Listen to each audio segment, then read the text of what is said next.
on again? We are We're on on, cue. Hi, we're on guys. chapter We're 6. live. You get a little bit of the backstage talk, too. That's okay, because guess what? We're all human, and this is low-budget production for sure. So, you got shining in my glasses and whatever. I come in and I go out. Welcome, everybody. I'm really glad you're here. Again, we're with Christy and Dr. Stockman. Hello, you guys. How are you? Hi. Hey, Linda.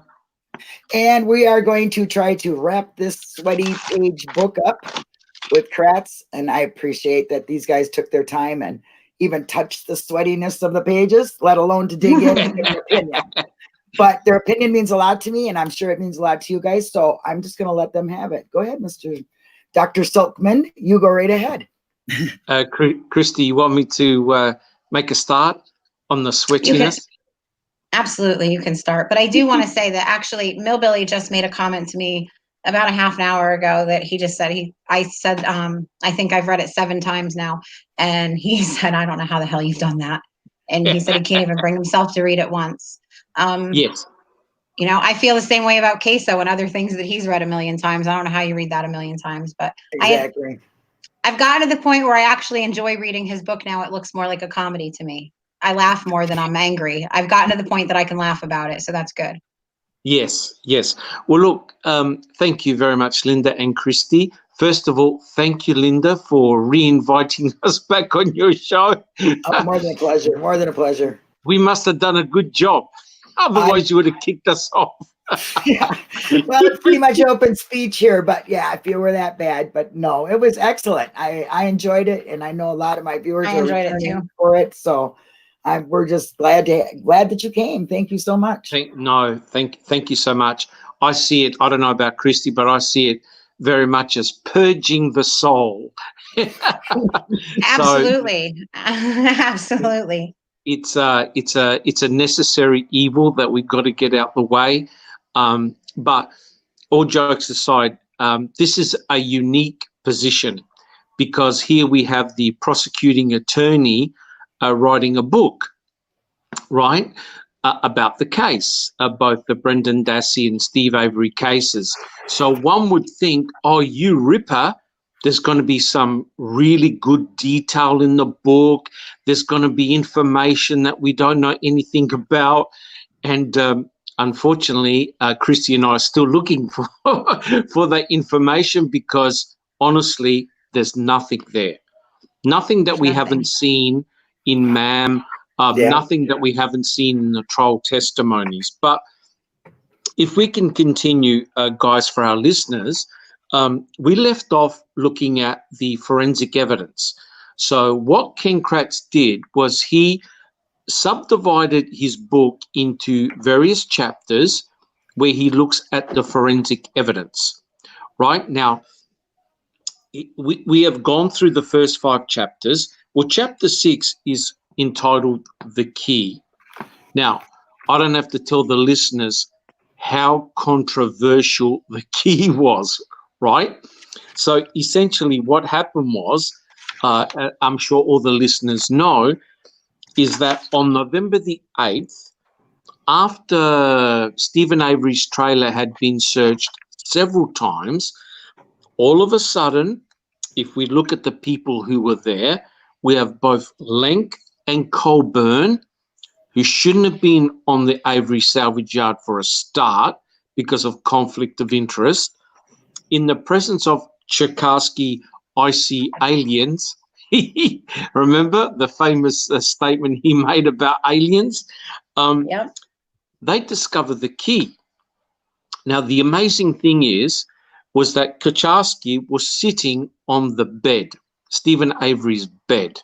Now, remember, apparently this horrendous crime had taken place within the trailer, in the bedroom.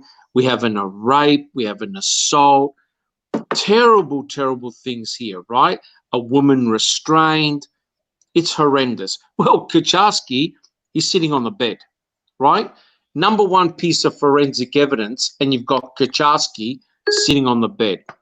Anyway, apparently what had happened, and this is written in Ken Kratz's book, Colburn decided to give the side cabinet a bit of a shake, a bit of a rattle and roll. And Christy, I don't know if you want to say anything. Have you ever seen an investigator decide to take their frustration to a cabinet? No, and not for the reason that he was disgusted by all Stephen Avery's pornography. Yes. Apparently, Ken Kratz was saying that they were pretty upset. You know, they had to go through all the forensic evidence that they were pulling out of the bedroom, and there was a lot of pornographic material. And he goes into a lot of detail saying, oh, you know, we had to look at Jody in various stages of undress. I'm thinking, oh, for God's sake, guys.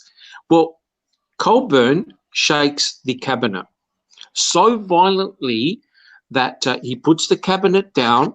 Lenk goes out of the trailer, comes back in. Lo and behold, what's there on the ground? A Toyota RAV4 key. Right. And so they apparently all look at each other thinking, oh, my God, this key is significant because it's got a Toyota emblem on them. And they know that Teresa Horbach's vehicle was a Toyota RAV4. So they apparently bag up the evidence and they then process the key. You know, so Ken Kratz is giving the impression in his book, hey, look, it's a very important piece of forensic evidence. However, Christy will back me up in this. Ken Kratz actually tries to back away from the key, right? Christy, have you got any comments about why Ken Kratz is backing away from this piece of evidence? Because he knows it's as planted as we do. Yes. Yeah. No, he even says it. So if you believe the key was planted in Stephen Avery's trailer, you must be willing to believe activities far more sinister occurred as well. I do believe that. I do believe a lot of far more sinister activities occurred. Would you? I would love the chance to talk to him about them all, actually. Correct. Yeah. But see, guys, what Ken Kratz is doing, he's making the finding of the evidence so he's trying to trivialize it. He's trying to say, hey, look, guys, nothing nefarious over here, but he knows that the key looks really bad, right? Because, you know, they've gone into the trailer several times. They're looking for forensic evidence. Now, please don't try and tell me that the investigators just walked in, you know, whistled, did a soft shoe shuffle, didn't see anything and walked back out. And then I think on the fourth or fifth occasion of going through the trailer, because they kept on being told to go back in the trailer to find more evidence all the time. All of a sudden, they find this Toyota RAV4 key. It's, you know, just amazing. And Ken Kratz knows that it looks really bad. I mean, you know, they've been in the trailer before. They find nothing. They can't determine whether any crime has taken place. Guys, all of a sudden, you have Teresa's RAV4 key.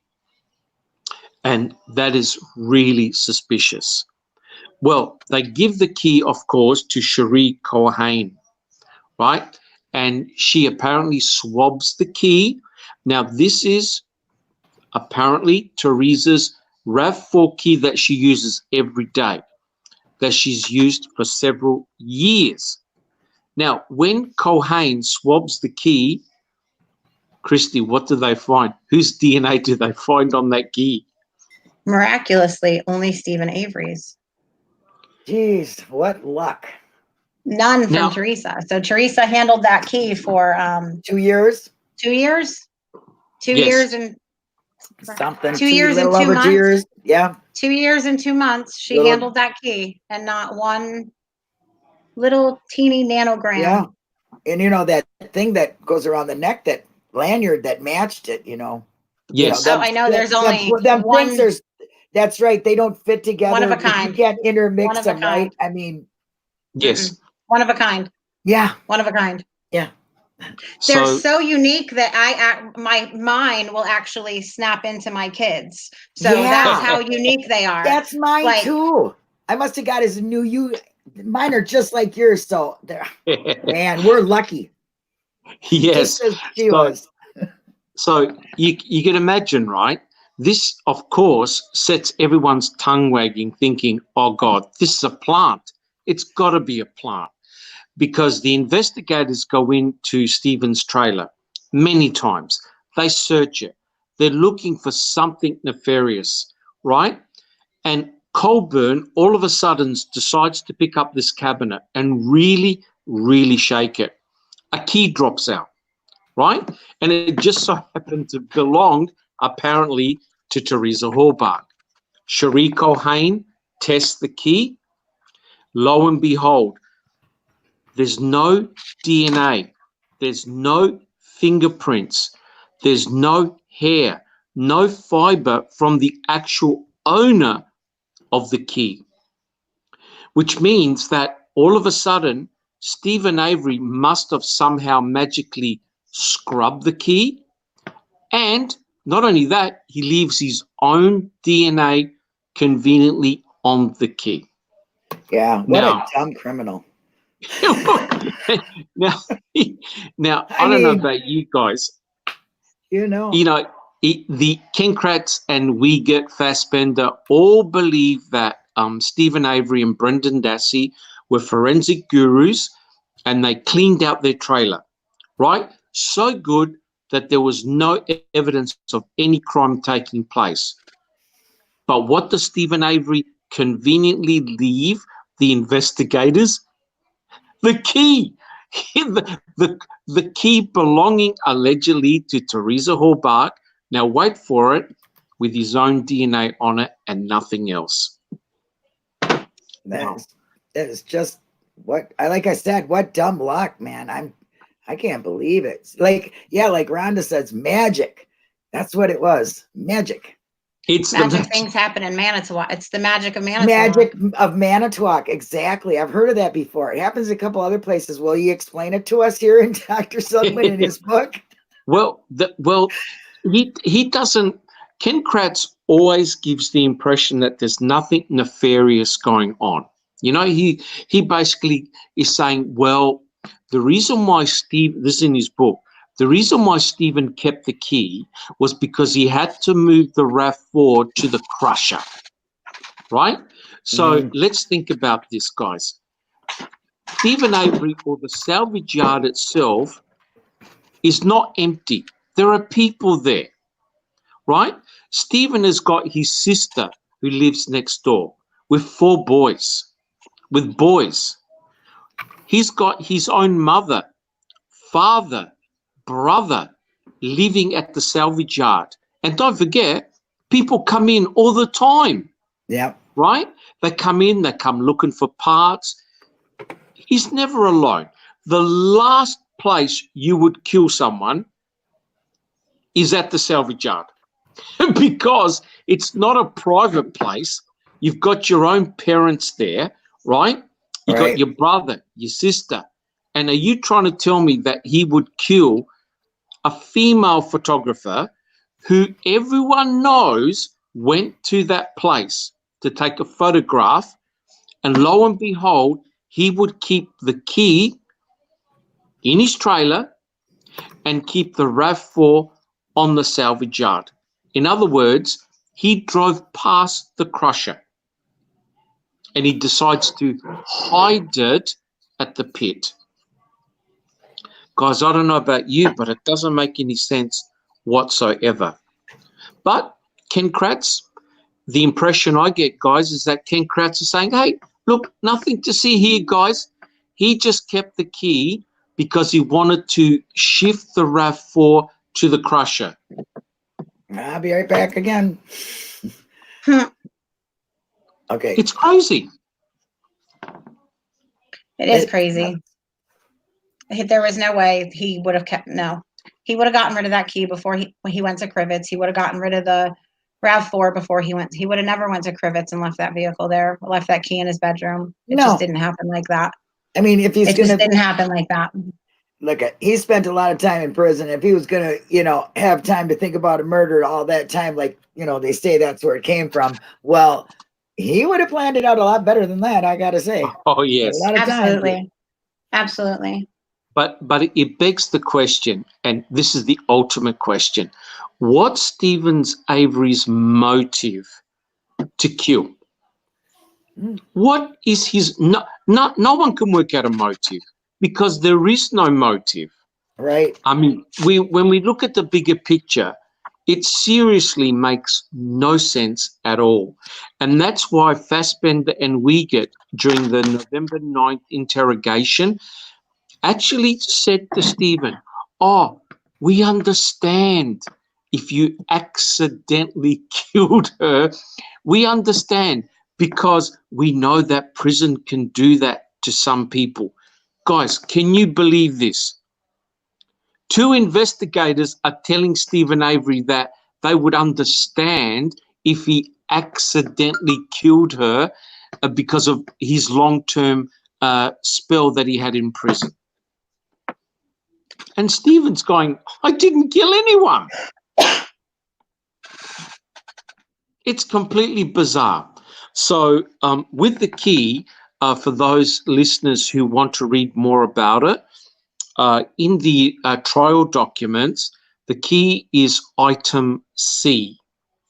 Now, of course, Culhane did the analysis, right?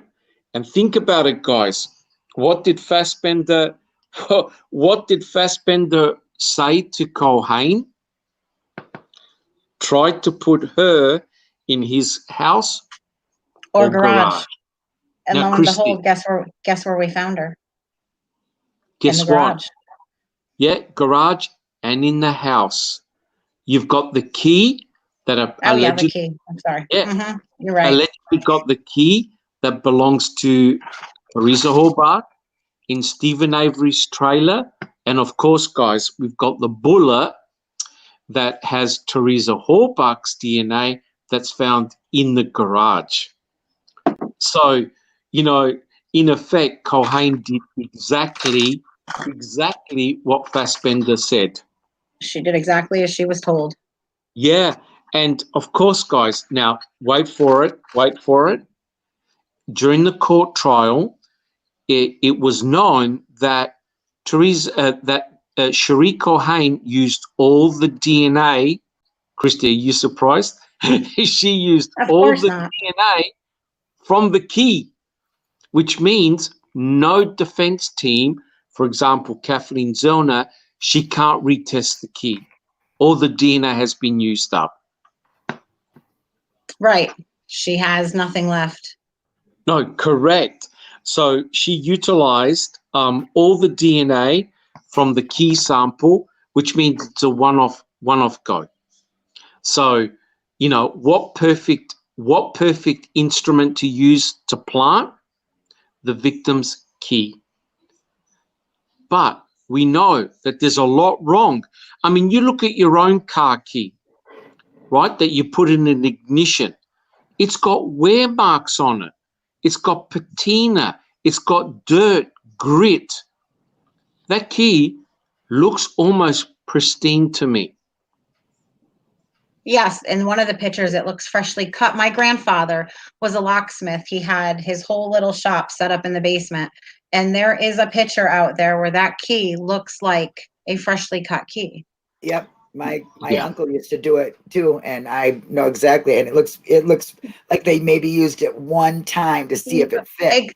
Exactly, like they cut Just it. a little bird like on it. Yeah.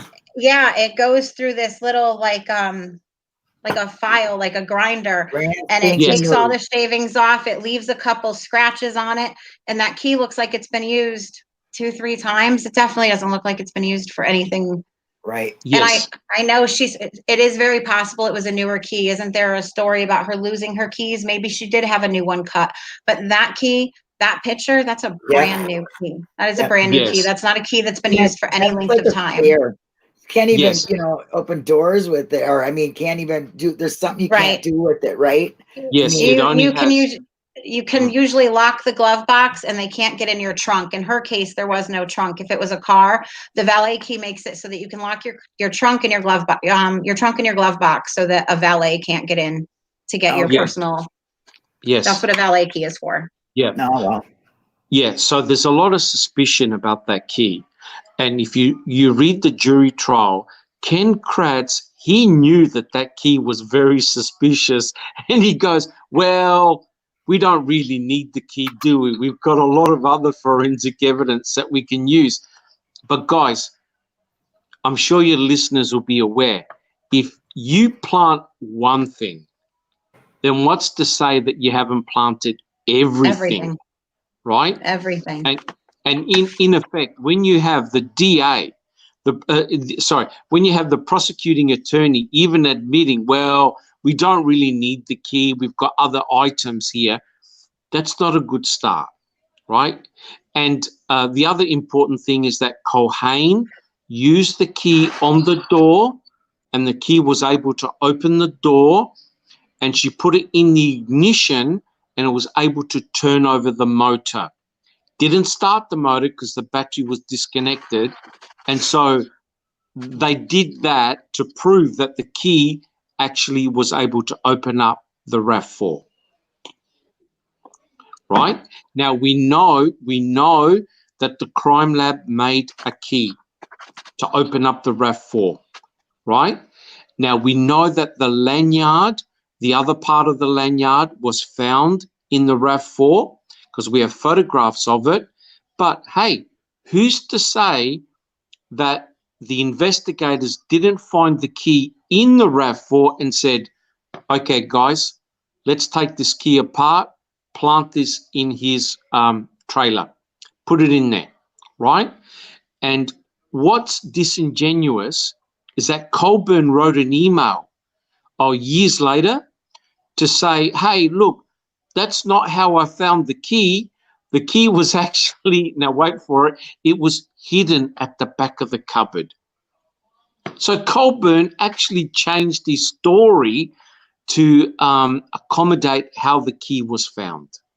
So, yeah, to me, it's highly suggestive that the key itself was planted. Yeah. I don't know who it was planted by, but guys, that looks pretty damning to me.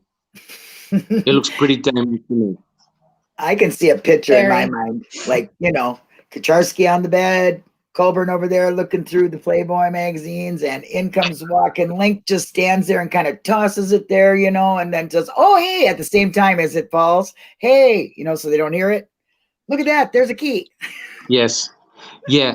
And Christy, do you remember Buting during the trial? What Buting did was he picked up the key and he was going to drop it. He was going to drop it. He was going to Kratz had a heart attack. Yes, you can't do that. No. We can't do that. We can't do that. Linda, I'm going to need you to put my 2 most recent comments up on the screen so Dr. Silkman can read them. Yes. My 2 most recent comments. Silkman, we're never going to finish this if we're going to take a half hour on every chapter. No, we won't. We won't. We'll promise. Oh, I had a typo too. Damn it. No, we'll finish. We'll finish. But the important thing is this, guys. With the chapters, he basically talks about the forensic evidence. He basically says, hey, look, guys, there's nothing nefarious here, nothing to see here.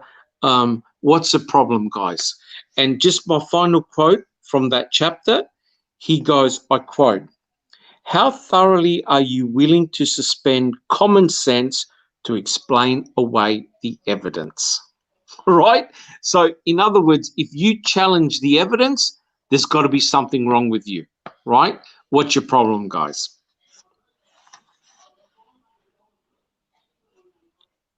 Yeah, so really, Christy, Linda, that's the key. That's the key. I still don't believe it's the key. I'll never believe it's the key. No. Linda, you're muted. Oh no. You're muted. I was I listening can't hear too you. well. I was listening I too well. couldn't. Okay. The next one is, this is right up your alley, correct, Dr. Silkman? You, you can have the bones because I want the bullet. Yeah. Because I Okay. want the bullet. We'll Done. give Bullet's Dr. mine. Silkman the bones. Done. This is right up Well, your look. alley. Yes. Look, thank you very much, guys. And I promise I'm going to take 3 minutes, no more. Oh, you take as long as you like. I love your Okay. explanations. Everybody Kratz likes only to be took 20 clearly seconds. done. Yeah, well, Kratz only took 20 seconds.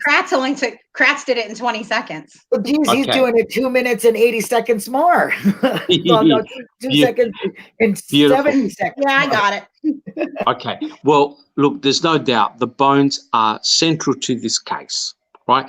Very controversial.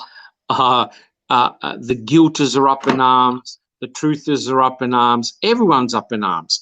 Now, let me just quote what Ken Kratz says right at the beginning of that chapter. He goes, quote, forensic anthropologist Leslie Eisenberg is the smartest woman I know. Now, after reading that, I said, right, that's it. I'm not going to read this book anymore. Now, Dr. Eisenberg was the forensic anthropologist who examined the cremains, right? Now, this is the same anthropologist who couldn't tell the difference between human and animal bones in the Christine Rudy case, right? There were cremains in a burn pile, and she goes, oh, yeah, these are human fetal bones, no problems at all. They're human fetal bones, right? The problem was 6 months later. Wasn't it a Sorry. bird? Wasn't it a bird? I think it was a bird or a small rodent, right? So what happened was 6 months later, they fished out Christine Rudy's torso, and there was a fetus still inside. Oh, boy. So she made a huge mistake in that case that, by the way, happened at about the same time Teresa Halbach's disappearance happened, right? So clearly, Eisenberg was going to be very, very cautious, right? So Ken Kratz talks about where all the bones were found. He mentions the fact that there were bones, cremains, found at the Avery burn pit, and he attests with Eisenberg that that's the primary burn site. Cremains were found in Yonder burn barrel number 2, and also in the Manitowoc County gravel pit. And as Christy said, Ken Kratz didn't want to know about it. He says, I'm only spending 20 seconds of time. My forensic anthropologist said, hey, they're not human. They're suspect, possible human. I'm happy with that. Nothing to see here, guys. No big deal.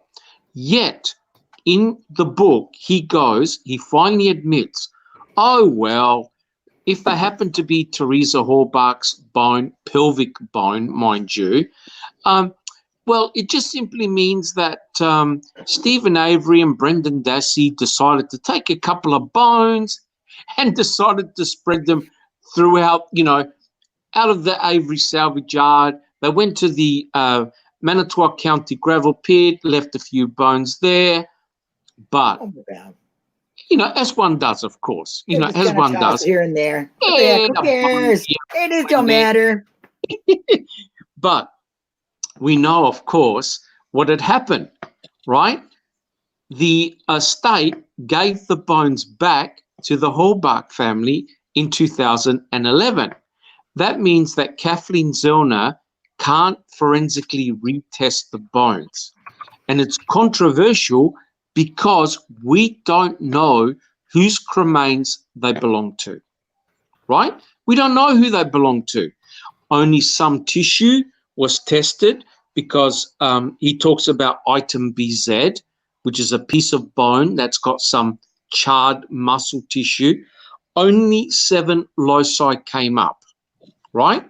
Now, you need 20 loci to come up, not 7, before you can make a positive identification, So amazingly, Ken Kratz goes, oh, look, there are some bones in the burn barrel, right? Yonder burn barrel number 2. And the question is, how did they get there? You know what Ken Kratz said? Ken Kratz goes, oh, Stephen picked out the largest bones from the, now listen, he picked out the largest bones from the burn pit, and he decided, they're too big. I can't crush them or break them. I'm going to bring them to my sister's burn barrel in the hope that, hey, we're burning more animal bones. No one's going to notice them. That thinking is just so smart. Yeah. So that's the way Ken Kratz was talking about the bones, the cremains, right? We all need an education from him. Now, guys, Christy, Linda, have you ever seen one in situ photograph of the bones in the burn pit? No.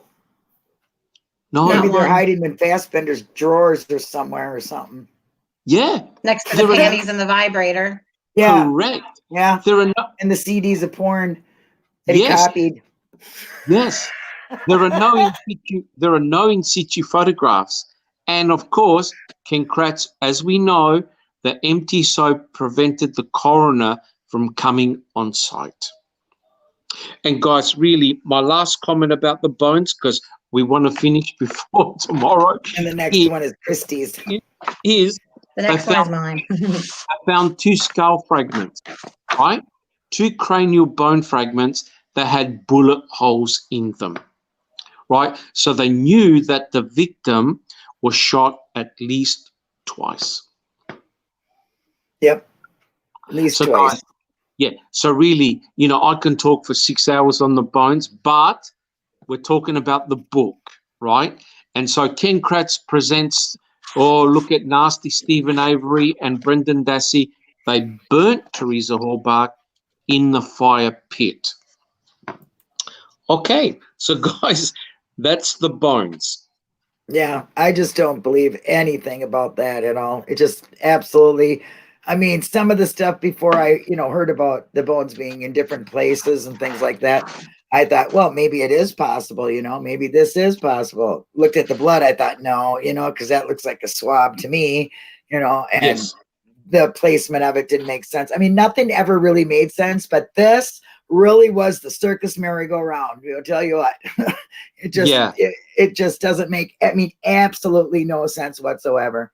It's about as perfect a scenario as Stephen had 5 days to clean his trailer. Okay? Correct. And just two final comments, if I can, Christy. And of course. They only found around 60% of the skeletal remains. They didn't find any teeth. They found a root of a tooth. The teeth were missing, and the teeth are very hard to burn. So someone obviously didn't want the cremains to be identified, right? So the teeth were missing. 60% of the skeleton was missing, right? So where's the rest of the skeleton? Right? And it's one of those things. Back to the family. Well, yes. Yes. That and some other things, don't you think? Yes. Do you think that's the reason? I got a question for you. Do you think that's the reason Kratz, of course, didn't want to talk about the bones in the quarry? Because he knew that there had to have been parts of Teresa there. Do you think that's, or the bones supposedly belonging to Teresa? Well, the question is this, right? Allegedly, they found a pelvic bone in the fire pit, right? Mm-hmm. Lo and behold, in the Manitowoc County gravel pit, there's another piece of pelvic bone, right? So how do you explain how one part of the pelvis is in the Avery salvage yard and the other part of the pelvis is in the Manitowoc County gravel pit? Now, wait for it.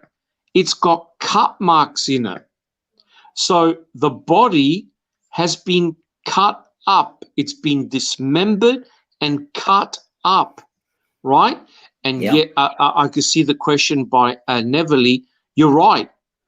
H1 and H2. Where are those pictures? Where are those photographs? And as Millbilly has done excellent research, hey, what about Cuss Road? What was found at Cuss Road, right? And so Kratz, in his book, only tells you what he wants you to know, right? He doesn't give you the full. He doesn't give you the full story. And Crockett said something about the genes. Teresa Horbach. One front button. Well, here's the bizarre thing. Remember in the trial, and Christy will back me up on this, they got Scott Tadich to say, oh, there was a huge fire. Huge. 10 feet high. Massive. Yeah. Don't worry about the propane tank. Don't worry about the dog.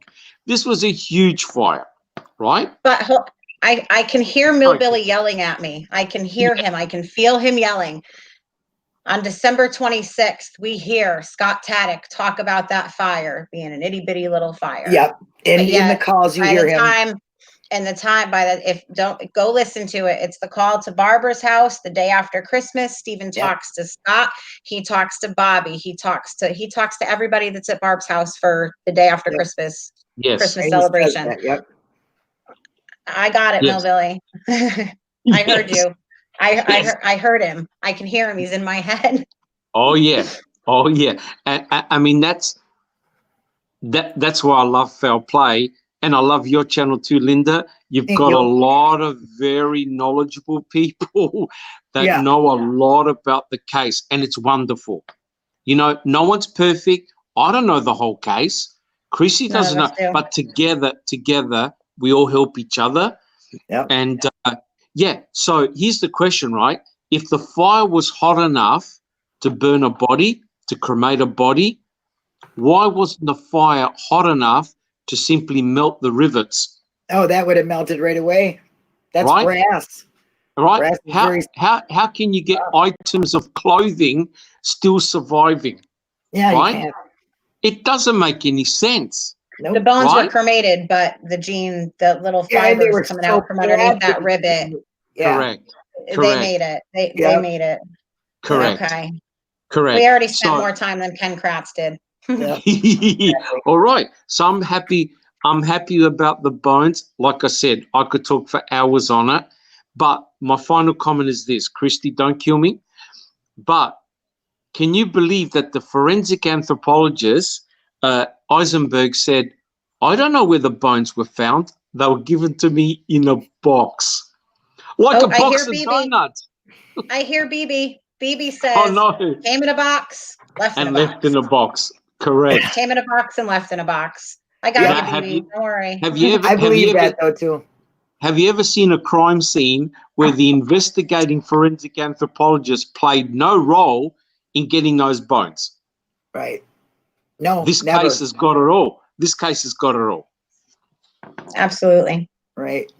Okay. All right. Ready to move on to the bullet? So much, Dr. Silkman. That is, I mean, I love your view on that. No problems at all.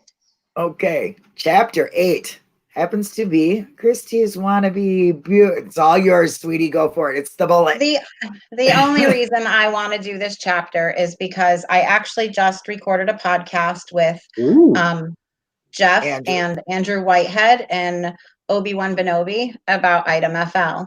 It'll be airing on Thursday night at 8 p.m. Central Time, 9 p.m. Eastern. Linda said she just put a link up. No, I got the links, so I'll get it. Okay, I'll get it in the description. I'll get it to you. I'll get it in a minute too. I got it. Go ahead. Oh, okay. We did an excellent presentation. Andrew is very knowledgeable about Item FL.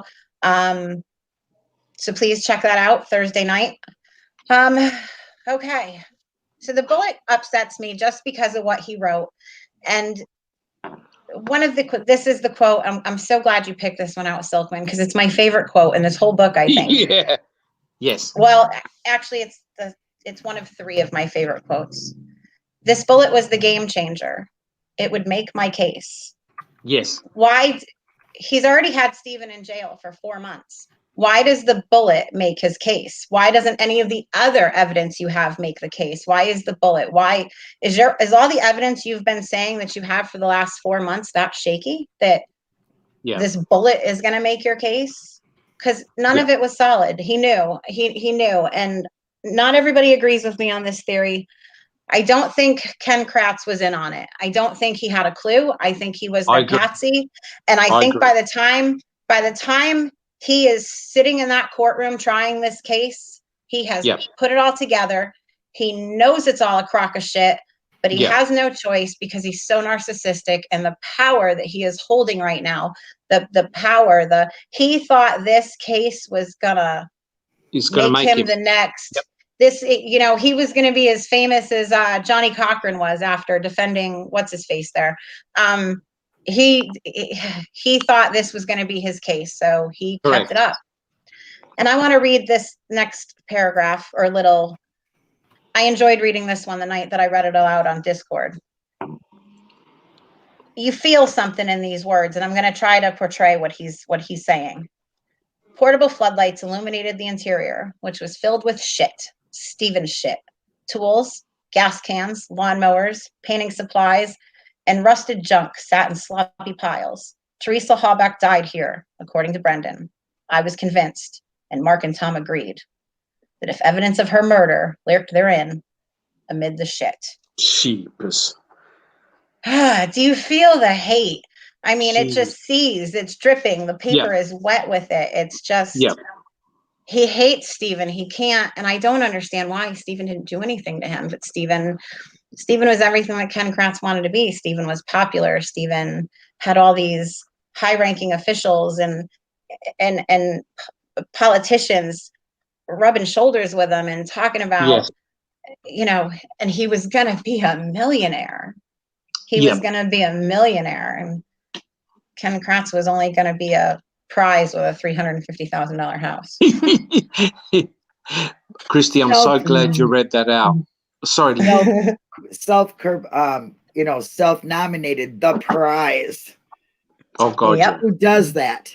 Who does that?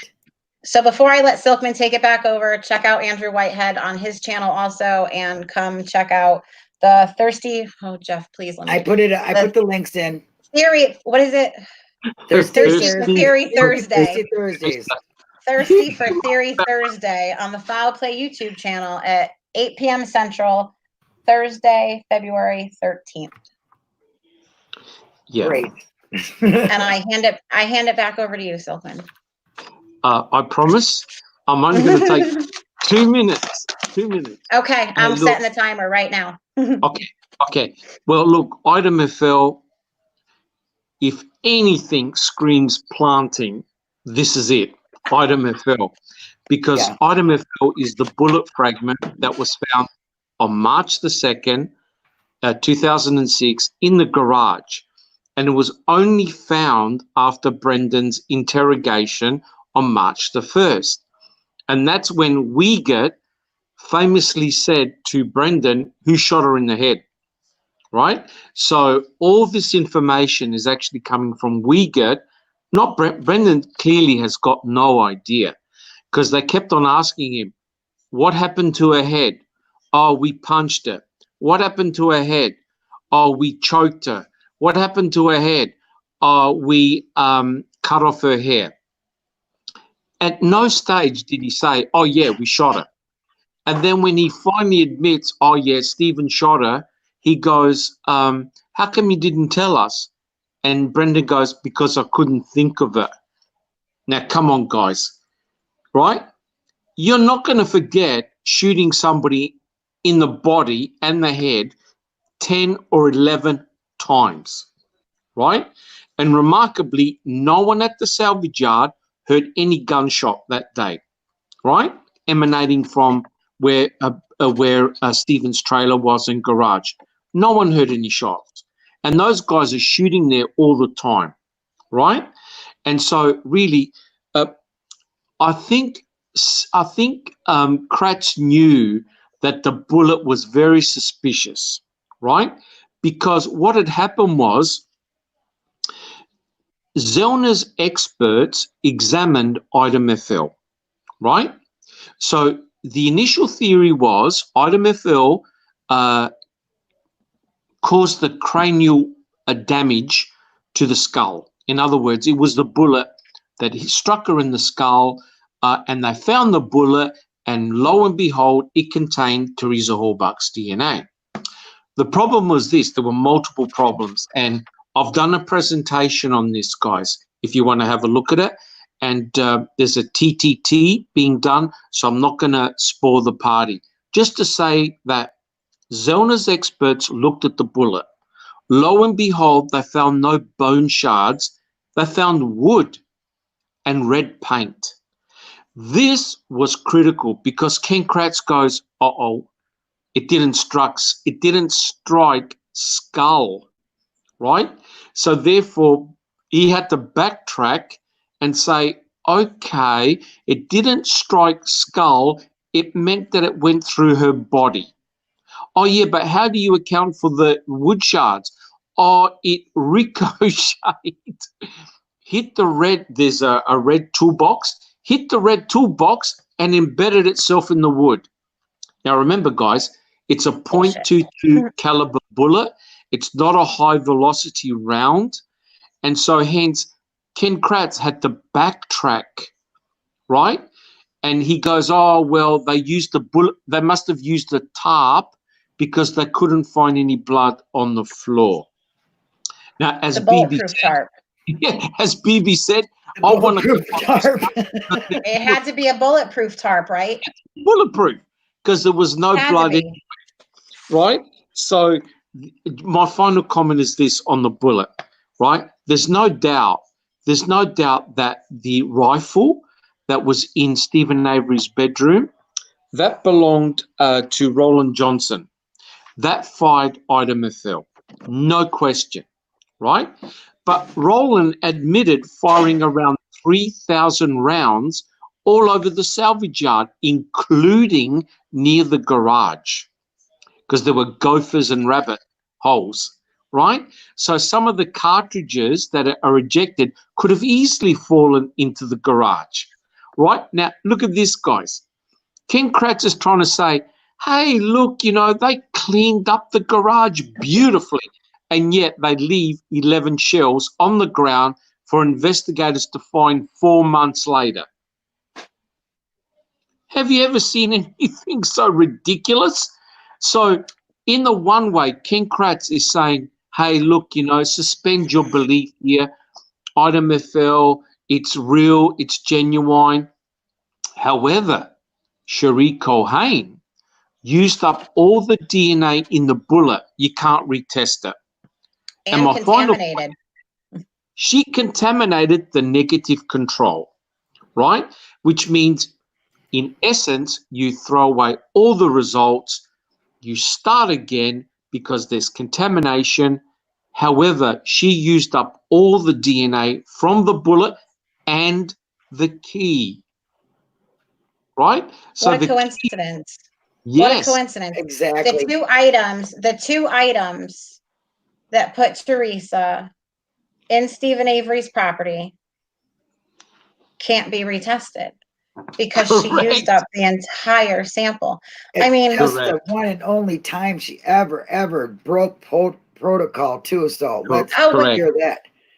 I'm on Linda's channel, not foul play. That's fucking bullshit. That's right. And I even bullshit. And I even hit the table for you, Millbilly. It's Let me tell you something. It is bullshit. It's the biggest bullshit I've ever seen. As soon as I found out that she did that, and there was all that note between each other, and she put in a deviation paper before she even seen the bullet. That's all bullshit. Is right. Thank you. Yes. And because I'm a gentleman, I'm not going to fucking swear, all right? That's right. Thank you very much, sir. No. But to be honest, nothing. I was so disappointed, especially in Garn, who basically gave an interview and said, look, don't worry.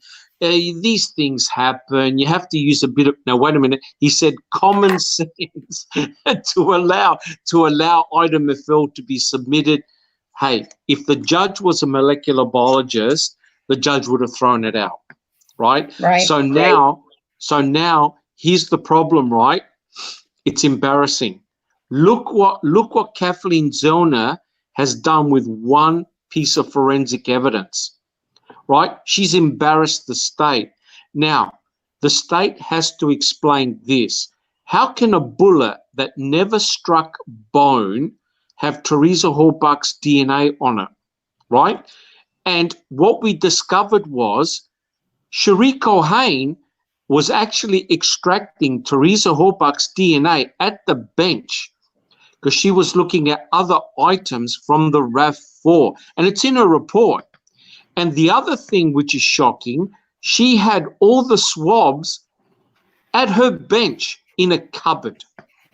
The number one thing you don't do is you store someone's DNA near your workbench. And That's she right. proved that she contaminated the negative control. So how come the judge didn't think, well, if you contaminated the negative control, you could have contaminated the item FL tube, right? And so how can the head of the laboratory fuck that experiment up? That was her career there. Yeah. That was her career right there. How can she be reliable now at all? I mean, No, you can't. Isn't So it- there is no fair forensic testing. And let me just quote for the listeners one more time. Fassbender rings up Cohen on the 11th of November. This is miles before the bullet is found. Lo and behold, Fassbender says to Cohen, try to put her in his house or garage. Have you ever seen an investigator ring up the crime lab and say, essentially, like a student doing an exam who slips in $100 note and says, oh, I'm going to get a high distinction for my exam. Hint. yeah. Come on, guys. That's so Yeah. blatant corruption in black and white. No. I wonder what did the lawyers know about that? Oh yeah, they did because they used Yes. it. Yes, they Yes. did. They did know Yes. it. Yes, they did. I Yes. remember in court they questioned it. So that's Yes. Yeah. Okay. Yes. And we did that on a podcast, a Foul Play podcast. Yeah. And I put up the picture of Ken Kratz. The Yeah. look on his face, It was. he knew, Linda. He knew Yes, he he was did. in deep, deep trouble. Yep. There Exactly. you go. He looked like in a pencil going, and yeah. Yep. I remember all of them, but yeah, Yes. it was very questionable. So, it's remarkable. We talk about the key, we talk about the bones, we talk about the bullet, all controversial. Yep. All controversial. Every piece in this case is questionable. Correct. If one is, they all are in my eyes. Correct. No doubt. No doubt at all. Oh, now I have to, Christy, if you don't mind, I just want to put in his chapter, in the same chapter, I can't believe it. He talked about the events of October the 10th. Oh, yeah. Yep. Christy, you want to read it out? You want to read it? This is the chapter on the bullet. This is what he wrote. Greeted Teresa Halbach in a white towel. Apparently it was too cold to go swimming. He talks about the temperature, and because Stephen says he was swimming that day, and Ken Kratz says no. The investigators found digital photos of Stephen's erect penis dated October 10th. So he has now somehow correlated Yeah. pictures of Stephen's hard-on and him answering the door in a towel.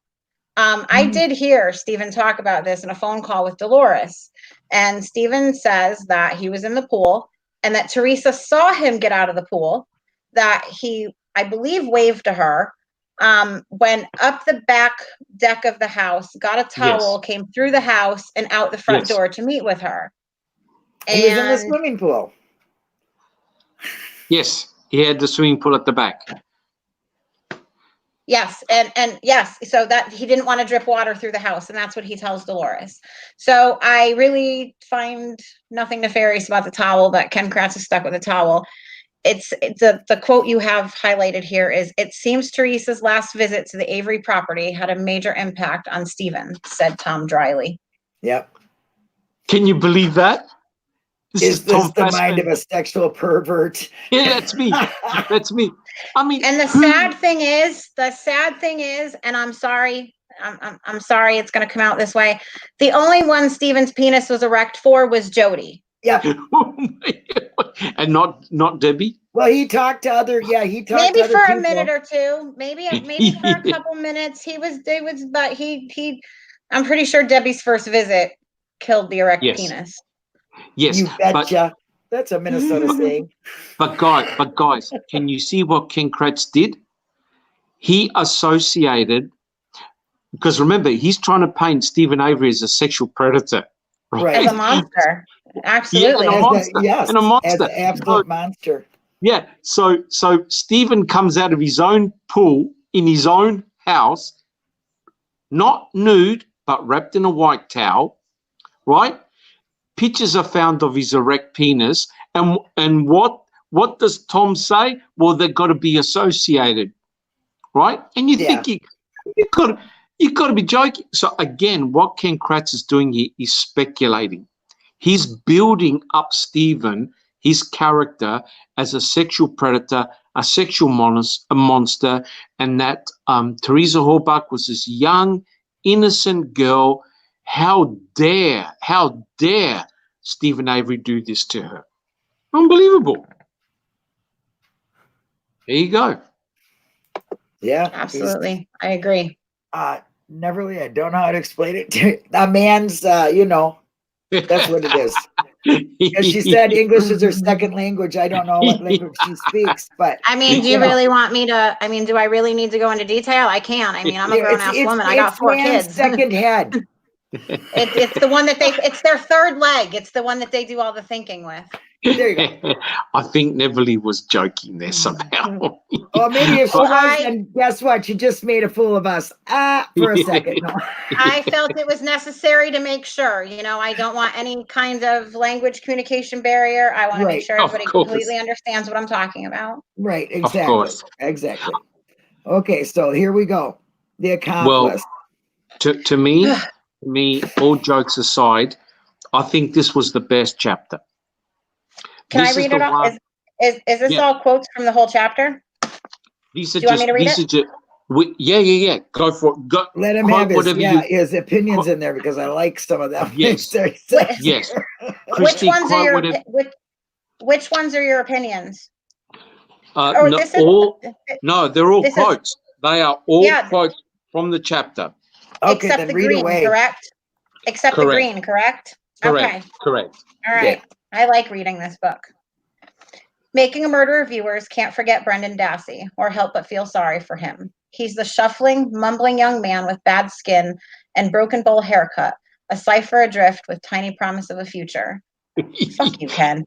Fuck you. Yeah. Interestingly, it wasn't a statement from Brendan Dassey himself that made us take a second look at him. Brendan's 14-year-old cousin Kayla, the daughter of Earl and Candy Avery, told investigators in late February of 2006 that she was worried about Brendan. What we didn't know at the time, and what was never shown in Making a Murderer, was that Kayla had approached a school counselor the month before, in January, saying that she was scared to go over to the shop at her uncle's place.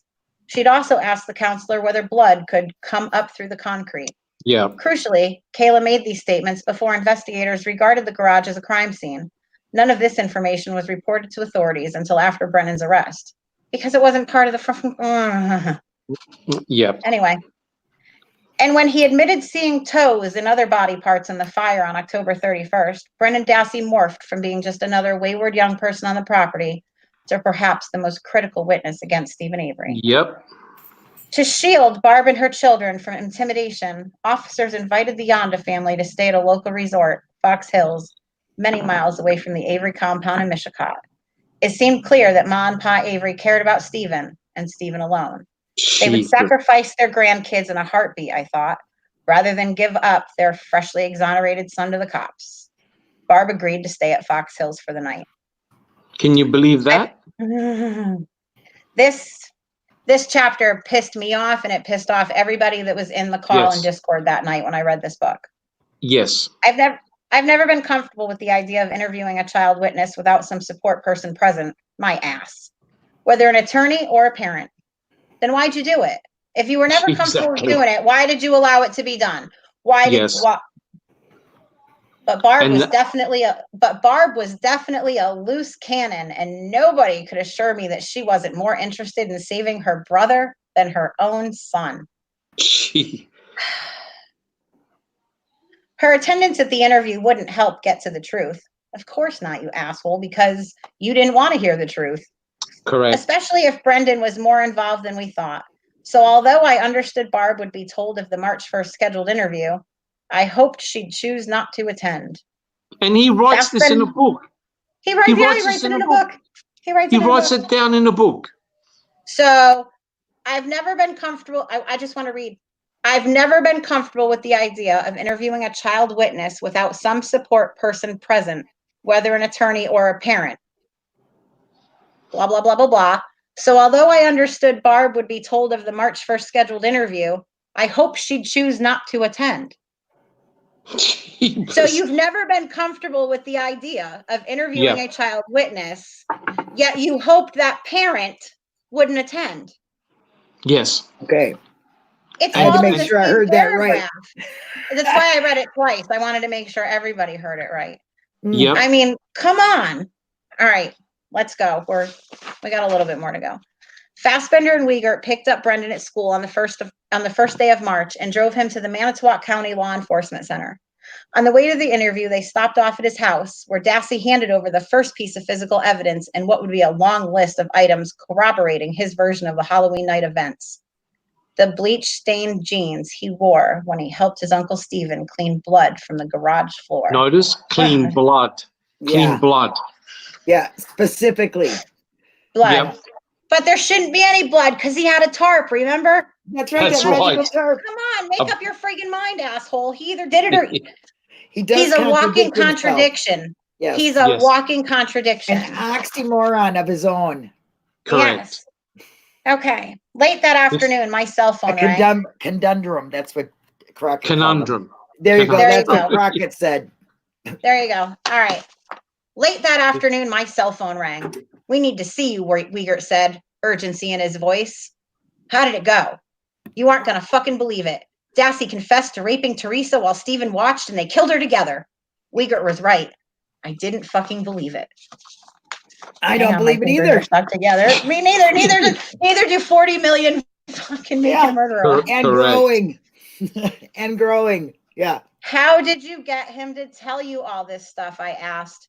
We just kept telling him, it's okay, Brendan. We already know what happened. And the kid just kept telling us more and more and more. Oh my liar, God. Liar. Bullshit, Yep. lying motherfucker. Yep. Yep. Not only was his story halting, it contradicted itself, kind of like you do. It was hard to separate the truths from the half-truths and impossible to tell if Brendan was still holding back. Finally, his flat affect, Brendan's failure to demonstrate any emotion when discussing, Brendan's failure to demonstrate any emotion while discussing raping, killing, and burning the corpse of a young woman was unsettling because it didn't happen. Correct. That's why. Correct. That's why he had no emotion, because it didn't happen. Correct. I didn't know if he was a psychopath. Takes one to know one.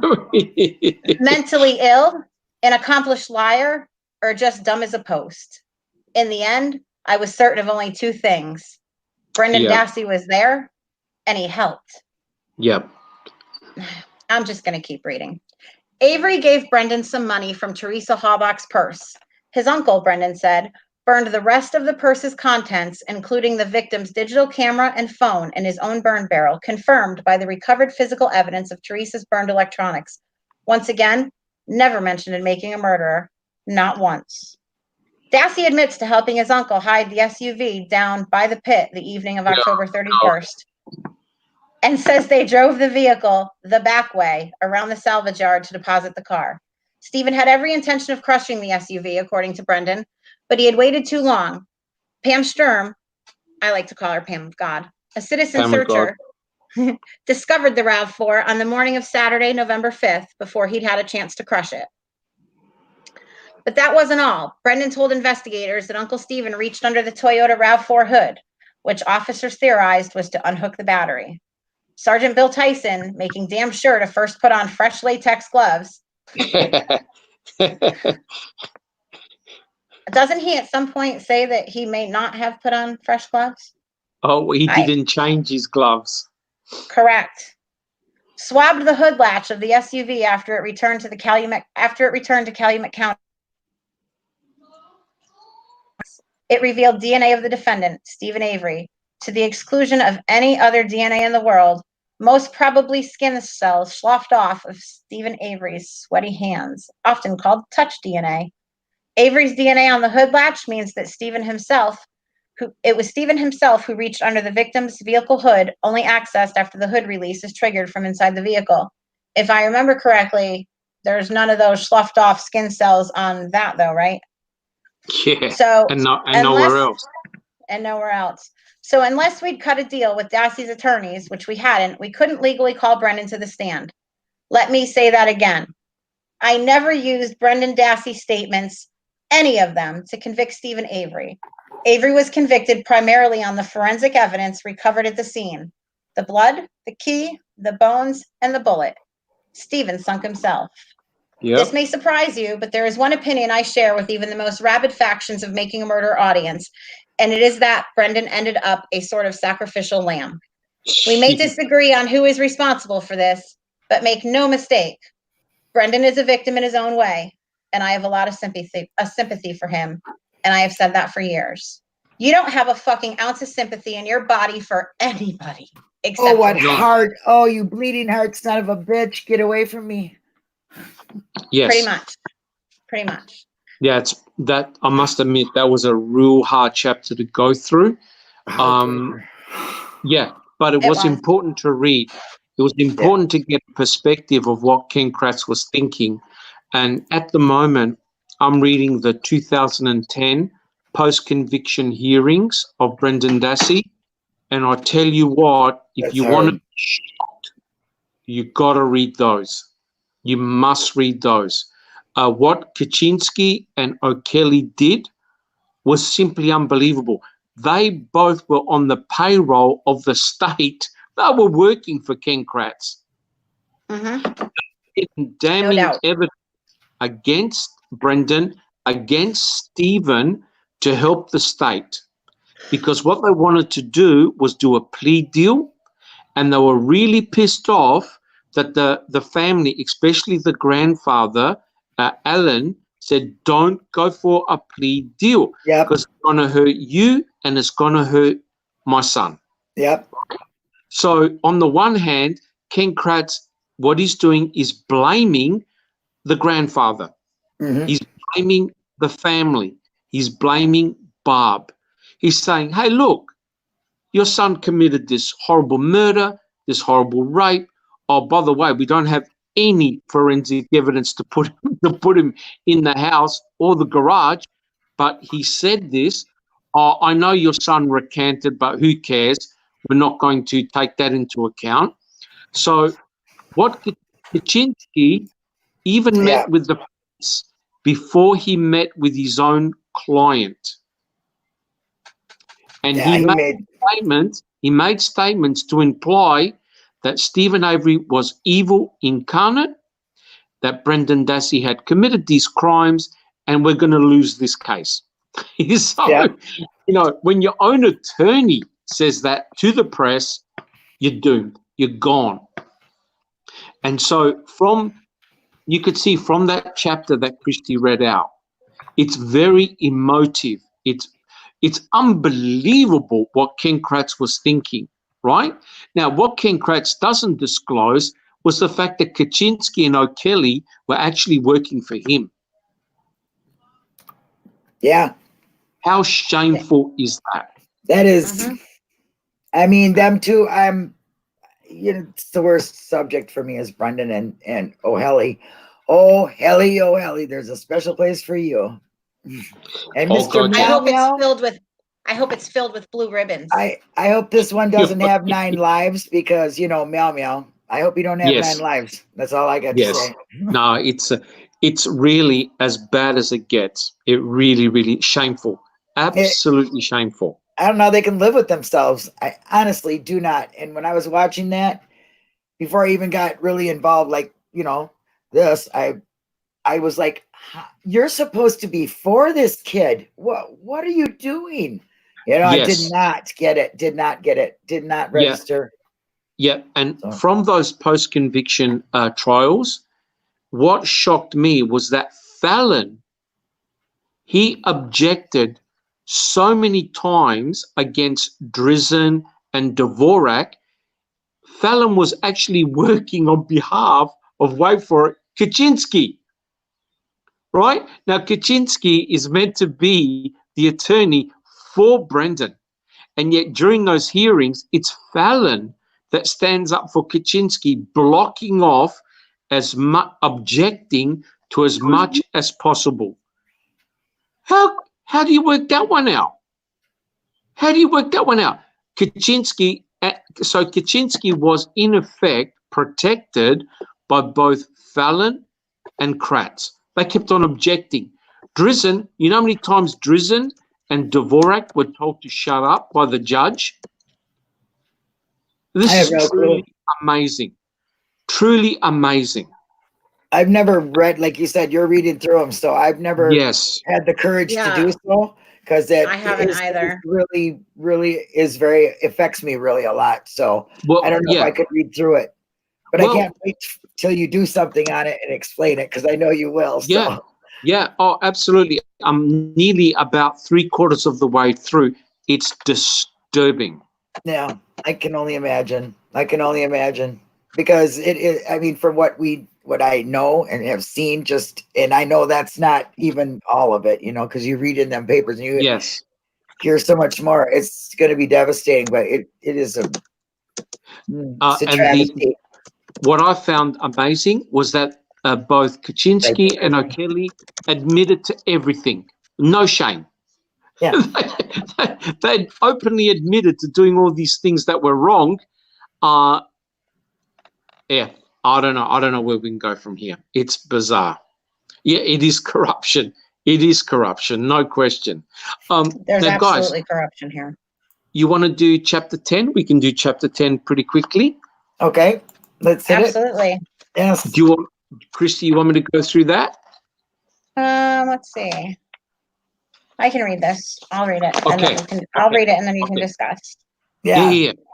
Let's see the quotes. Okay. Okay, the quotes. Okay. This is called the decision. Yeah, it's called the decision. I'm just gonna. Brendan. Yes, correct. Because while a plea agreement would have dramatically benefited Brendan, it would have just as dramatically hurt Stephen Avery's chances of acquittal. That says Kaczynski O'Kelly. Is that a quote from them? Yeah, gotcha. No. That's a quote from Ken Kratz. I put Kaczynski O'Kelly because they're the two dastardly guys working in the background against Brendan and for the state. Can you believe that they were telling Ken Kratz evidence to sequester where they could potentially find evidence? Can you believe that?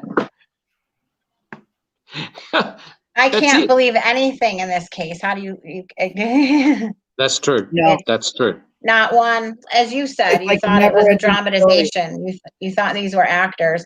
And I believe Andrew said it. I don't remember where he said it. If he said it in Andrew Whitehead said it recently. You couldn't write a book with this many twists and turns and bullshit and corruption, and you couldn't write a book this good. You really couldn't. This is like never-ending story with never-ending making sense. Do you remember I don't know if you guys remember this, but back in like middle school, we had books and you got to like page 23 and you had like 3 options. If you did this, turn to page 37 yeah, if you want to do this. I feel like that's what we're doing. I feel like that's Correct. what we do. Okay, so if you think it's this one, you got to go read Queso page 796 or go listen to Dispatch audio or I just, that's Correct. how I feel this is. You're always All right. resetting. You're always resetting Correct. each individual the part of it. Like The- This book. is crazier than any book I've ever read, and I have a library you wouldn't believe. I have thousands of books, and Yes. no, this is the craziest story I've ever. Because Okay. it is a story, and it's not the It truth. is a story, If and it it's was not the the truth. we wouldn't be talking about it. This is fiction that affected real people. That's what this is. This is fiction that affected real people. I have one major regret in my prosecution of the Hallback case, and that is the press conference I gave on March 2nd, revealing some of the graphic details contained in Dassey's criminal complaint. Making a murderer seems to imply I loved and often courted the media, which wasn't the case at all. Then why the fuck were you smiling when you gave this press conference? Correct. But I lose no sleep over my prosecution of Brendan Dassey. I was a prosecutor with a dead young woman and her surviving family for which to pursue justice. Yep. Again, see, he made it personal. This was more than just a job. This was his meal ticket to fortune and fame, but it backfired badly. So that's really the only regret he has about doing that March the 2nd press conference. And the amazing thing is, he even told Kaczynski not to do the same thing. He warned Kaczynski not to go to the press and divulge information. And yet, what does he do on March the 2nd? He pollutes the entire jury pool. He has word vomit and he just can't shut his fat face. Yes. And he's smiling. We have pictures. We have clips. The motherfucker is smiling just moments before he gives this press conference. How can you? Whatever. If the state of Wisconsin loses that appeal and Brendan shuffles out of prison, I wonder how he will have changed. What will the rest of his life be like? Will history repeat itself in Manitowoc County? How long will it be before a second member of the Avery clan shows up in civil court to file a multi-million-dollar lawsuit alleging wrongful conviction or police misconduct? Will he follow Uncle Stephen's lead again? Where will he place the blame for his misfortune?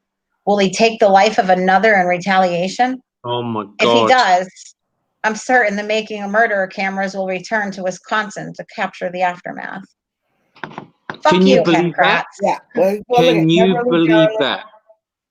There you go. Can you believe that? This is talking about Judge William Duffin's decision, right? Yeah. So when he's the only guy that went through all the testimonies, right? Went through all the analysis of Wiegert and Fassbender and said, guys, this is shit. This is coerced shit. You can't present this garbage. They broke every rule under the sun, right? So what does Ken Kratz do? Oh, don't worry about the March the 1st interview. We've got all the other interviews that we could have used, right? But it's the March the 1st interview that is the real damaging one, right? So the Judge Duffin said, guys, release him. This is coerced rubbish. And that's why they are terrified to release Brendan Dassey. And can you believe that Ken Kratz has got the audacity to say, even suggest, well, if you release Brendan Dassey, the following things are going to happen, right? He's going to do a big civil lawsuit. And not only that, he's going to kill. He's going to kill again. The poor kid. On the one hand, Christy, right? He feels sorry for him. He's the sacrificial lamb. And on the other hand, he's saying, oh, don't release Brendan. Don't release Brendan because he may kill again. And He's turned it into a comedy show here. You know, he contradicts himself in every paragraph. He says one thing and then says another. I love you, I love you not. I love you, I love you not. I'm sorry, I'm not sorry. I'm sorry, I'm not sorry. I'm sorry, but I don't lose any sleep. He's a Correct. narcissistic, pathological psychopath or whatever. He's a very We could keep going. We could keep going. We don't have to stop there. Yeah. correct. Correct. Well, in chapter 11, we're actually getting towards the end now. Now, chapter 11, I could do, Christy. I'll promise 2 minutes. But basically, he talks about Colburn and Lenk, right? Because Strang and Buting point the finger at Lenk and Colburn as being potential planters of evidence, planters of blood, etc., etc. Personally, I believe that was a big mistake from the defense. They should have said from a third party. The moment Strang and Buting named Lenk and Colburn, all hell broke loose, right? Remember what Fallon said? Do so at your own risk, right? And they were disgusted that the defense could suggest that good, honest cops like Colburn and Lenk could do anything nefarious, right? And so Ken Kratz goes through this long spiel saying how these are two honest men, they're good guys, how could they possibly plant blood? How can they possibly plant evidence? No way. No way. These are two good guys. And look at this. Look at this. Look at the quotes that Ken Kratz uses. I'll read them out. So yeah, here we go. He gets Andy Colburn and Lenk to state the following. Andy says, I quote, "Why would he throw that all away when his payday was coming? Stephen had turned his life around. He could have bought himself an island and gotten away from all of this," right? So it's funny that the alleged planter is showing sympathy and shock and horror for Stephen, right? I have a yeah, go. Keep going. Keep going. And the Stephen had turned his what did Stephen have to turn his life around for? You guys fucked up his life the first time. What was there to turn around? Yeah, right. Exactly. What did he need to turn around? I feel your anger. I do. I'm like, because that's what Judge Willis said. Remember, Judge Willis said, "You've turned your life around. You were going to get all this money. What the hell are you murdering people for?" Right? So, and Lenk goes, "Actually, I thought he," referring to Avery, "was entitled to compensation for being wrongly convicted and imprisoned for all those years. Not only, listen, not only was I not upset that he sued the county, I thought he deserved to be paid." Now, guys, are we? I don't know about you guys, but surely that's a setup. That's a setup. There's no way those two guys would have said that had Stephen successfully sued Manitowoc County for $36 million. Because don't forget, both Lenk and Colburn, they were part of the depositions. They were in deep trouble too. Yep. So because They were on the hook too. because the civil suit disappeared, these two guys were mocking Stephen. They were mocking him. So Ken Kratz included those in his book. Crazy. Yeah. Of course he did. Now, Christy, okay. So are you happy with chapter? So chapter 11 is basically saying, how dare Stephen Avery, how dare the defense point their finger at the police? These poor guys. That's it. Yeah, these poor guys who do no wrong. Yeah. Yes. Now, okay. Poor guys not in your eyes, buddy, but about 40 million people and growing. I think there's a lot what they did wrong. Correct. And I think the book only just serves and exacerbates the outrage. Exactly. I really think it does. Oh yeah.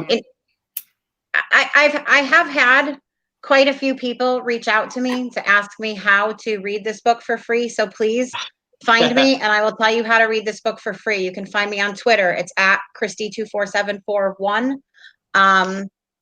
You can put your link Facebook, in here. Oh, I'm not on my normal computer. Don't ask me to. We're lucky I'm on here tonight. I am not on my normal. I'm not on my normal method of connecting online. So yeah, I'm not doing good over here tonight. Okay. You Just look find great, me, and I though. will tell you how. Thank you. Thank you. Thank you. Beautiful. So, yep. I'm glad I didn't eat before this. I forgot about this. I try to forget about this chapter. I'm glad that I haven't eaten yet. I'm glad. Christy, Surprise. You wanting to go through chapter 12? Oh, I absolutely will. get your barf bags, guys. This is where you really have to, put on those boots, sit back and realize that we are listening to a narcissist, okay? Yes. It's going to Warning get deep. label has been known. This is a disclaimer. We are not gonna saying get we deep. agree with this by any means. One of his first quotes in this chapter is, "Why did I do it 30 times?" Yes, Ken. Why did you do it 30 times? To be sure. By the way, I'm talking about sexting domestic abuse victims, which he blames drugs that he became addicted to after chasing the high of prosecuting Stephen Avery. He blames drugs for all of that behavior. Yes. I am proud to say that despite losing friends and my career as a prosecutor, despite being ruined financially and professionally, I have held fast to my recovery and the things I learned in treatment. Really, because I see you on Twitter and it doesn't look like you've learned shit. Oh, God. That's right. No. And talk to your wife, and she needs to grow up out of 6th grade. Yeah. Yes. I have a potty mouth, and his wife makes me blush with some of the crap She's that worse she than says. a trucker in the dirt, I'll tell you what. She is.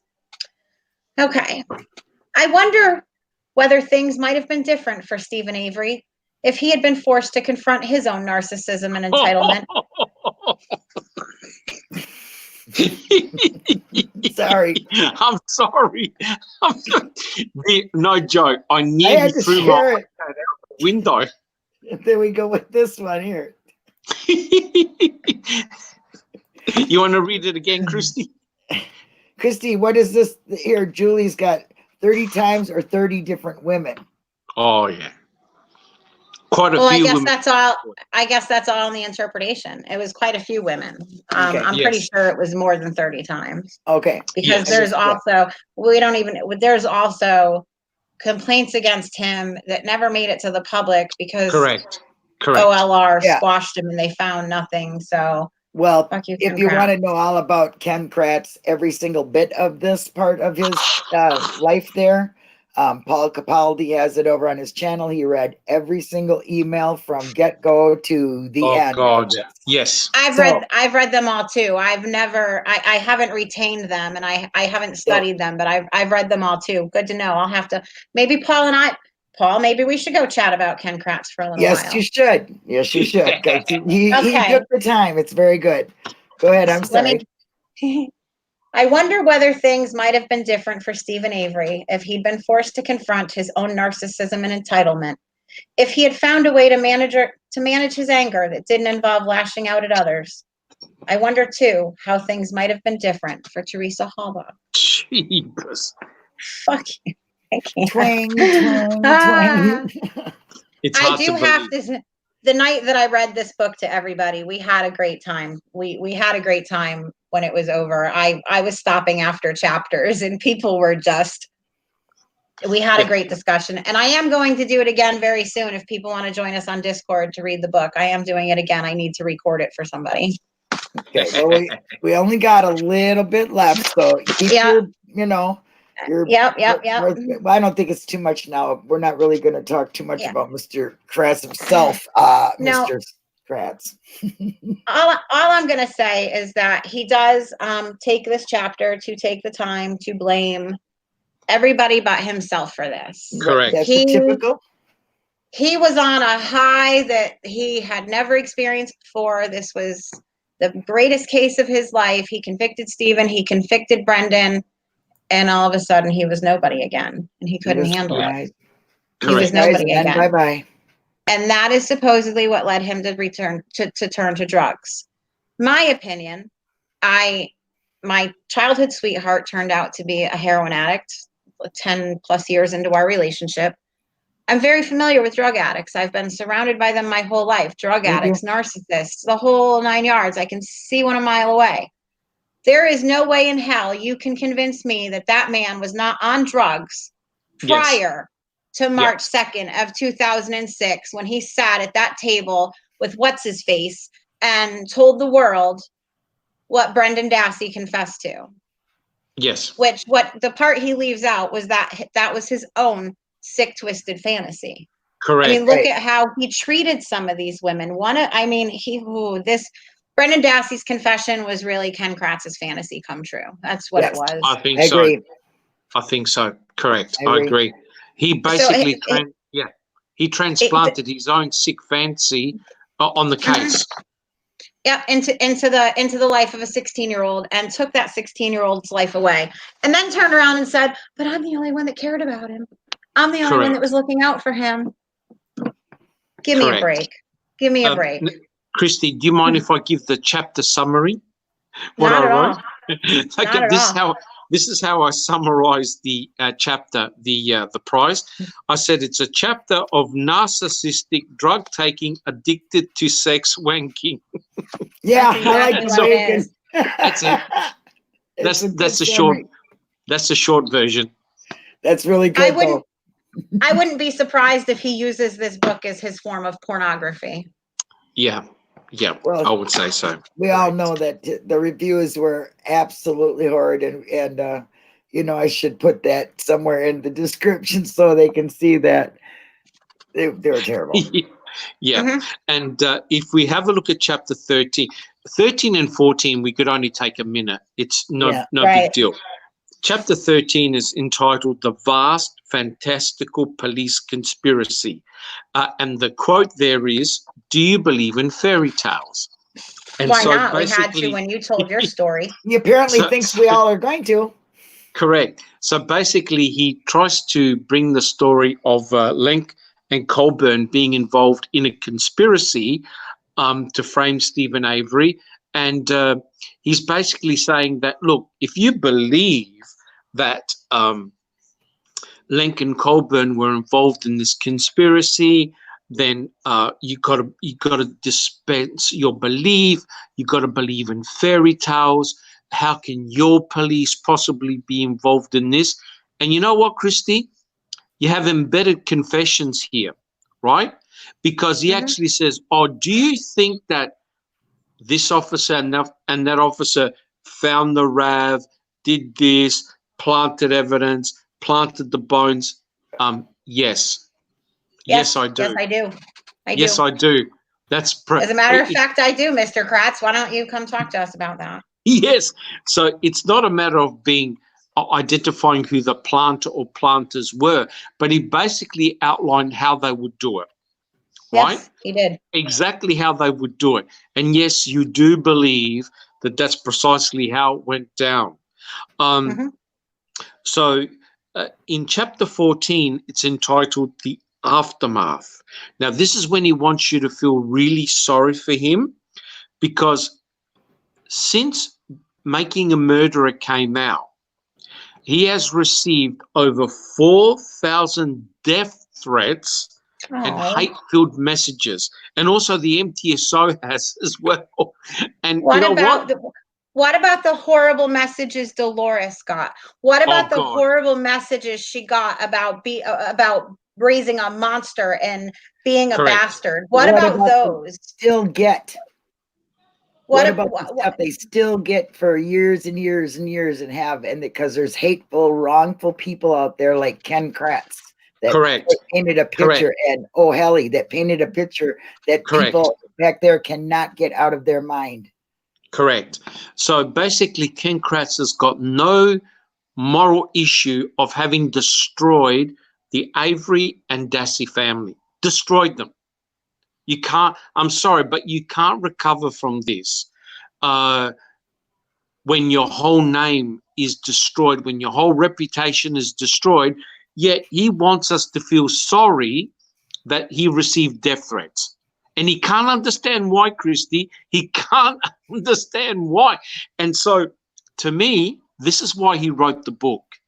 He wants to have a second bite of the cherry, right? Mm-hmm. He thought, okay, making a murderer, presented me in a real bad light, and okay, I understand that. Selective editing, blah, blah, blah.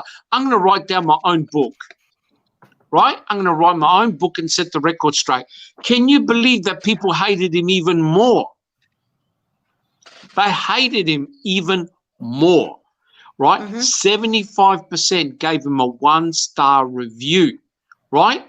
That's not And cool. I'm sure they would have all given a 0 if 0 was an option. 0. I only gave him a 1 because I had no choice. How about if there's Correct. one? I want him to add one that says, shred it now. Don't Correct. read. Shred it. Correct. Correct. And just to show you that this guy has got no care. He goes, and I quote, Teresa Halbach just happened to fit the template of his fantasy. Can you believe that? This is a man who was always concerned about Jody, right? And Christy will back me up in the phone calls. He's always worried about Jody. Why in the hell would he decide to rape, kill, murder, dismember, and cremate a 25-year-old photographer when he that's right, he blamed Jody, remember?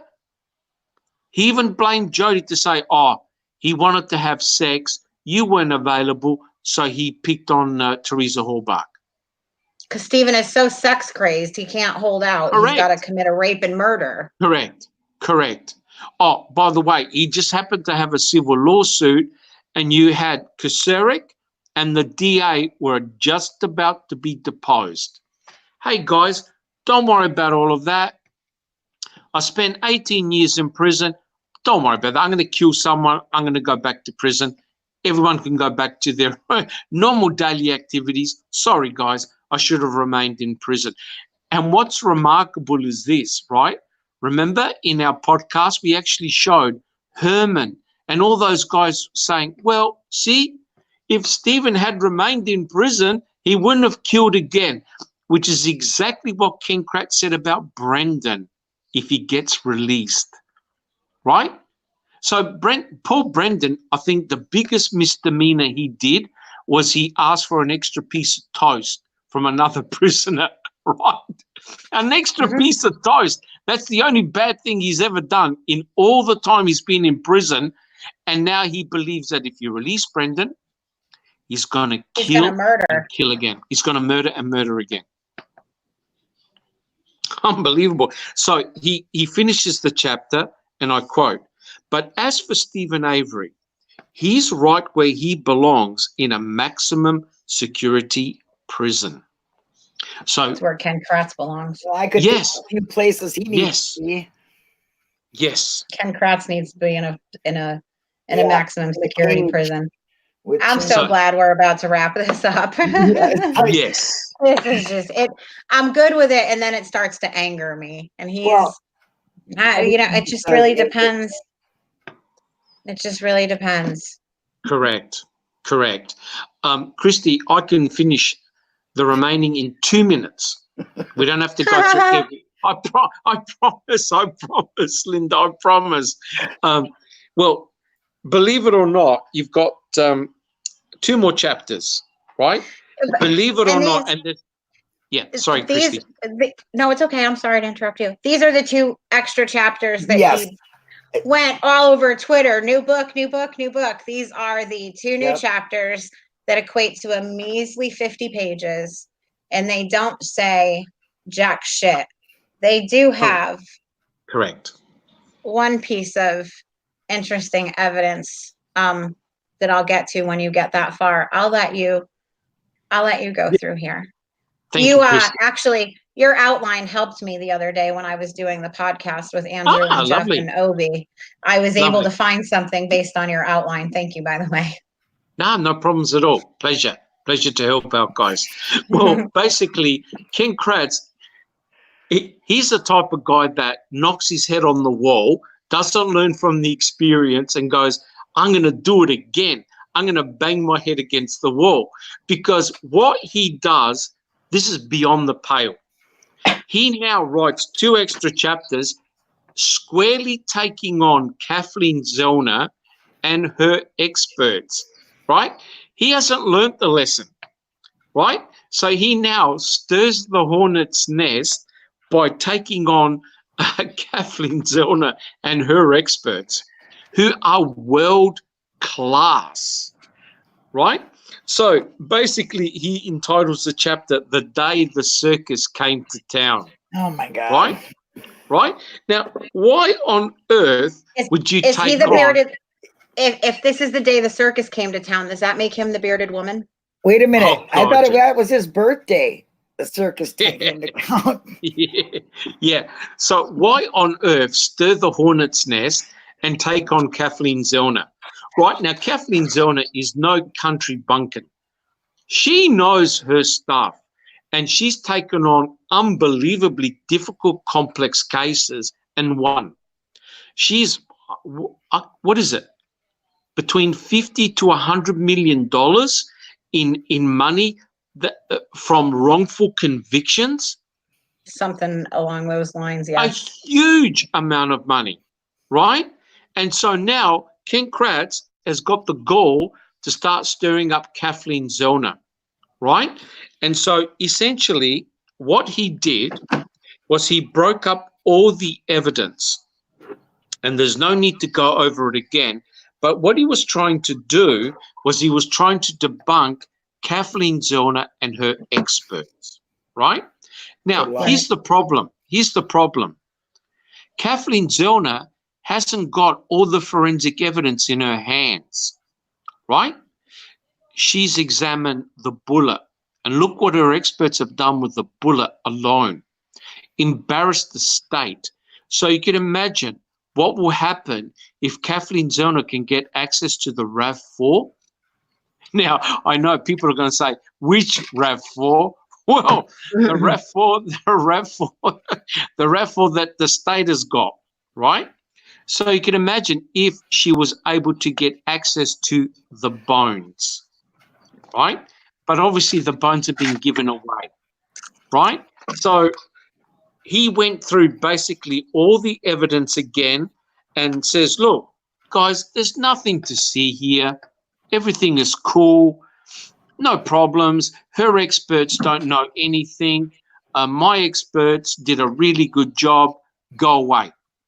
Go away. Nothing to see here. But what he's done, he's exposed his ignorance, right?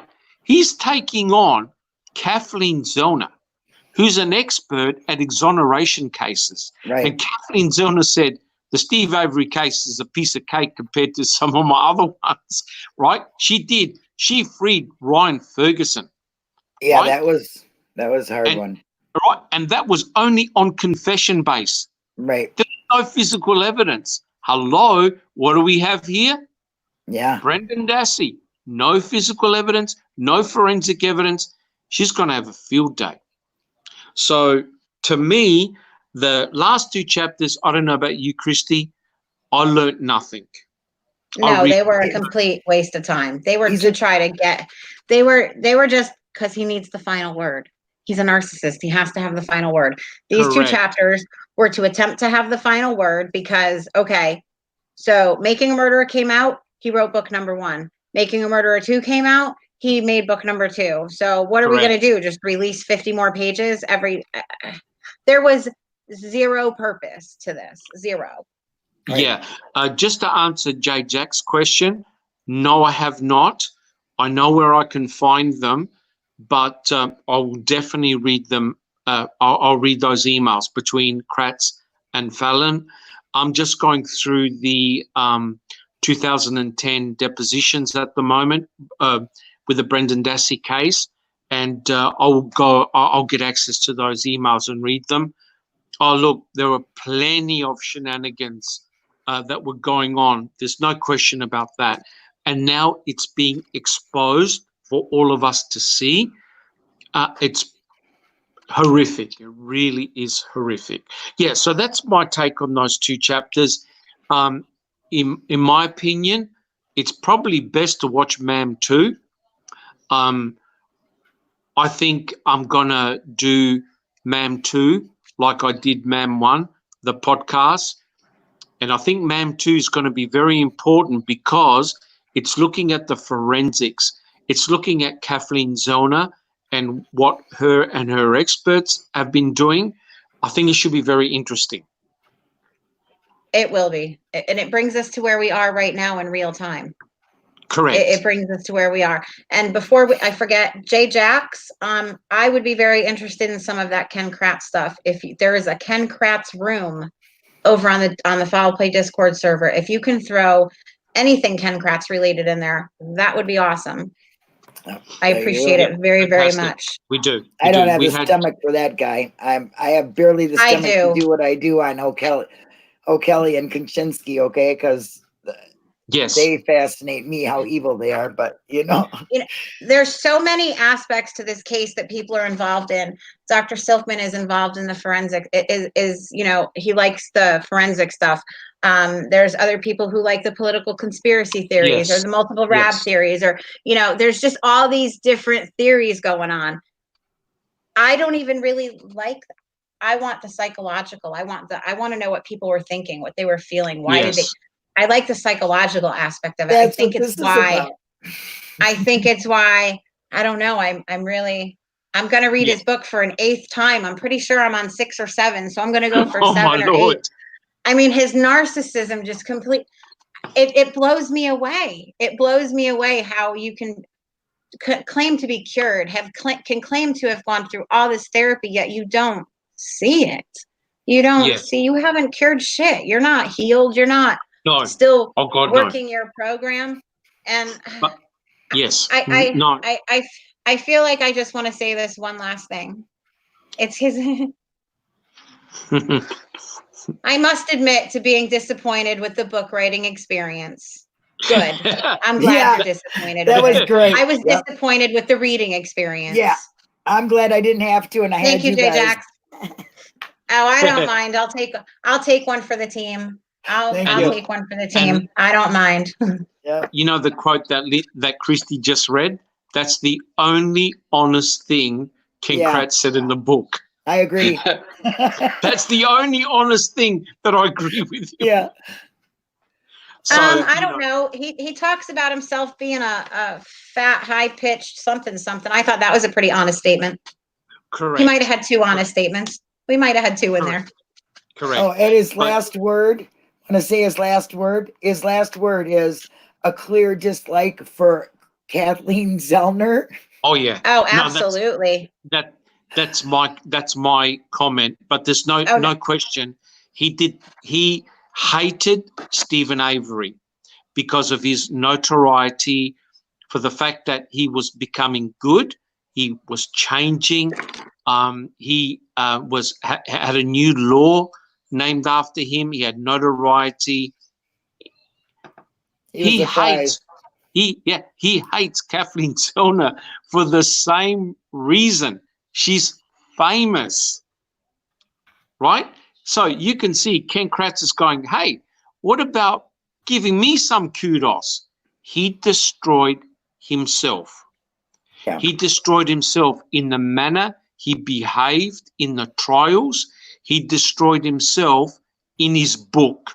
And instead of his book clearing his name, it actually made it worse.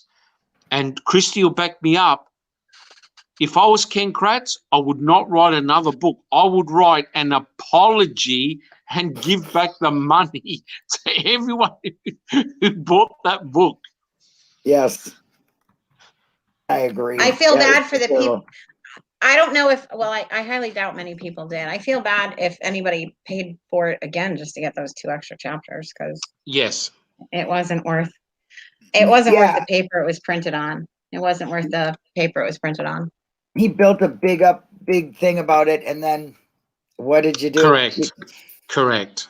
I really was expecting so much more. I should have known better, since the first 14 chapters were written so horribly. I should have expected it from these 2 new chapters, but I have to say I was expecting a little more. But Yes. everything that was in those 2 chapters I've already read on Twitter. So I mean, Correct. But all he I did was must say, take his tweets and he took his tweets and put them together and called it a book. That's what he did. Yes. For me personally, Linda, and thank you for allowing us to discuss it as well. It's been my pleasure. Believe me, it's been my pleasure. And everybody, to me, please check them out on Fall Play. I put the links out. I want you guys to check them out. Thank you. Thank to you. me, it was definitely worth reading, only from a researcher point of view. So I can get into his head, so I can work out what he was thinking. Would I recommend the book? No freaking way. Not even to your worst enemy do you want to give a book like that. It's a very, very painful to read, and it messes with your mind because you know it's wrong. It's like getting a knife and you're stabbing yourself and you go, this is wrong, but I'm going to do it again and again. I love the shirt, Linda, by the way. I love the shirt. You keep showing it. Linda's got an awesome shirt today. Oh, nice. Compliments of ENC, Eagle Nation Cycle, which I'm a supporter of, and I will be doing some more things on them, plus my nice shirt they gave me. Beautiful. So, Nice. You guys haven't heard about it, please check that out. It's really worth the cause.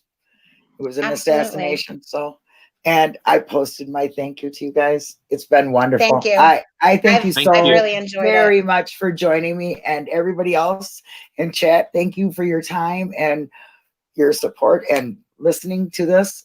I appreciate it all very much. You all have a great night. Be kind, be safe. Wait, well, Millbilly and I are going live in 1 hour and 45 minutes. We're going live on Millbilly's channel at 11 p.m. Eastern, 10 p.m. Central. I just got notification that Andrew Whitehead is dropping a new video on his channel at 9 p.m. Central. Fresh off, hot, fresh off the press. I believe it's another installment in his Mysteries of Manitowoc. I'm not 100% sure. So check that out. Let's get the support going for everybody in the community. Of course. Raise that awareness. Yep, Yes. everybody talk about it because it all Thank matters. you, everybody, for little and coming. small. Absolutely. Thank you, you, Linda. everybody, for coming. Thank you, Thank you, you Christy. guys. Bye-bye. Bye, everybody. Take care.